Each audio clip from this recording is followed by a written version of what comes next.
All of this was shot on a camera that can shoot 4K 60, can fly in the air for 50 minutes, and fly 7 miles away.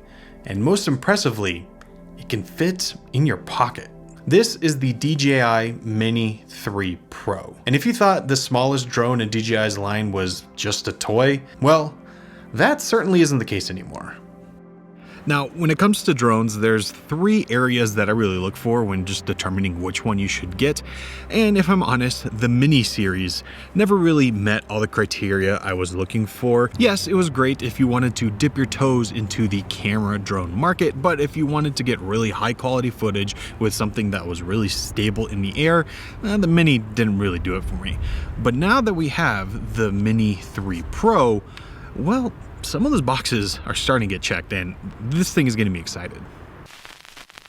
Right up front, the most important parts of the DJI Mini series is still here with the 3, and that's the weight. It comes in still at just 249 grams, which is just under 250 grams, which is the limit for when you would need to register your drone. And that is a big deal, because those that are looking to get into a drone for the first time can just get this drone and not worry about doing anything else. They don't have to worry about registering or making sure everything is in order. You just fly the drone as you get it. But what's crazy here is how much they have changed with the hardware and still kept it under that weight. There's a completely new design. It's still super tiny, still basically the size of an iPhone. This is an iPhone 13 Pro, not a 13 Pro Max, just the regular size, and it almost completely covers it. And in that tiny package, they have packed even more inside. The biggest one being, in my opinion, obstacle avoidance. There's now APAS 4.0, and this has tri-directional obstacle sensing, whereas before, you're kinda on your own. So now when you're flying, if you're about to hit something, well, the drone will stop itself, or at the very least, it will be yelling at you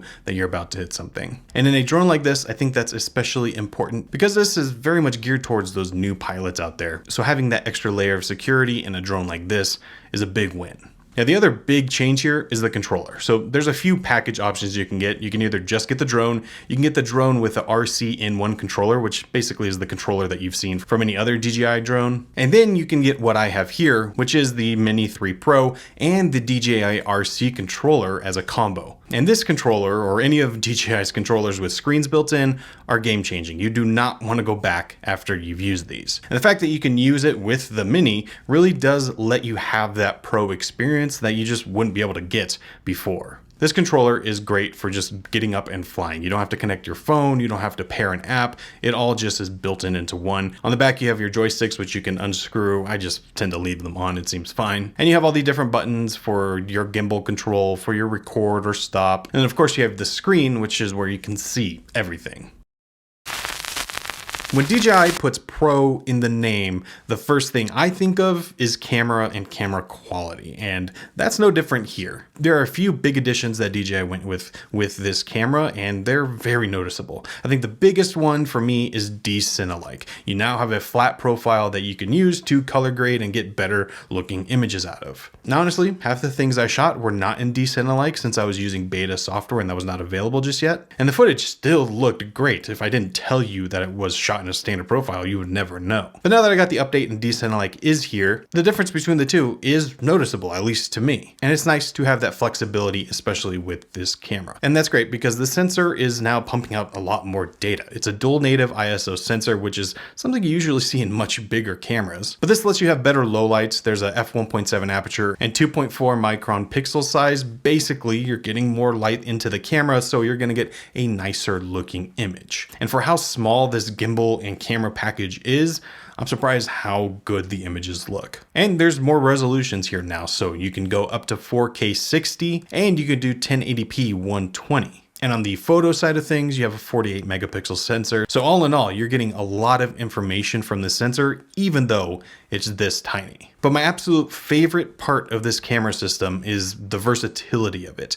The main one being, it can now record in vertical mode. This is something that we had on the original Mavic Pro, and that was something I've always missed, but now we have it again. So you just hit a button, the camera flips vertically, and now instead of cropping into a 16:9 image, you just have the entire image vertical. This is excellent for social media, which this Mini 3 Pro is directly aimed for. I can instantly take the videos or photos from this drone, put them on my phone, and upload them to Instagram or Twitter or anywhere else. And because of all the data coming in from the sensor, it's just a win-win. This is a social media content creator's dream. But another smaller point that I absolutely love is that you can actually record pointing almost all the way up. Usually with these gimbals, you can't really point the camera up because that's where the propellers are, but with the Mini 3 Pro, you can. And that gives you some really interesting perspectives that you normally just wouldn't be able to get with a drone. You can fly this basically on the ground looking up at something, and you can get some great parallax effects or some push-ins or pull-outs. It's just, again, giving you more versatility in something this small. Now, even though all these specs and features are excellent, and I'm really glad they're here, don't fool yourself into thinking that this is the best camera that you're going to find on any drone. It's not. It's still a very small sensor, and it still can only do so much. It's not going to be competing with the likes of the Mavic 3 Cine. But for something that can fit in my pocket and can also fly in the air, it is more than good enough to get some excellent videos for those that buy this as their first drone. I mean, you're going to be really impressed with what this looks like, but it's also good enough for someone who is a little bit more advanced that wants to get this video for something they actually use, like a project. There is a lot of flexibility with this camera system. Arguably, for a product like this, the most important thing to get right is how you control the drone and how confident you feel while flying it. And that comes down to how it transmits, the battery life, and how it will do in different weather situations. In this category, there are some really big changes. First is OcuSync 3. OcuSync is great, and it's nice that DJI has moved away from Wi-Fi, so you get a really solid connection. In fact, if you want to try, you can go 7.5 miles away with this connection. Honestly, I don't know if I want to be doing that with this drone, but at the very least, it's theoretically possible. And in all of my time, I've never had any connection drops or issues like that. It's very solid, very trustworthy, and you just know it's going to work. Now that's great, but how long you can fly is probably the most important thing with any drone, not just the Mini 3 Pro. And that is where DJI has really stepped up their game. So with the 249 gram package that you get 34 minutes of fly time. Now realistically, that's probably going to be a little bit less just depending on the weather conditions, how fast you are flying, what you are doing with the drone, but 34 minutes